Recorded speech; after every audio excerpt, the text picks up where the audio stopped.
যারা সত্যিকারের চোর ডাকাত ধরুন, কটা কেস হয়েছে বিজেপির?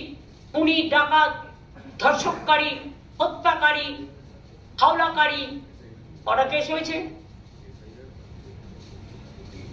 মেয়েদের জ্বালিয়ে দিয়েছে, কটা কেস হয়েছে?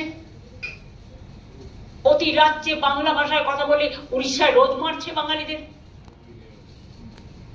রাজস্থানে মারছে, আসামে মারছে, মধ্যপ্রদেশে মারছে, আর সেই মধ্যপ্রদেশের এক নেতা সেখানে বসে আছে। বাংলায় আপনি শান্তিতে থাকবেন, হ্যাঁ আপনাকে সব শান্তি দেবো, সব ভালো ভালো মিষ্টি খাওয়াবো, কিন্তু নিজের রাজ্যটাকে কন্ট্রোল করুন। ডাবল ইঞ্জিন রাজ্যে বাংলার লোককে পেটাবেন, আর এখানে মানুষের ভোট বাদ দিয়ে ভাবছেন ভোট বাতিল করে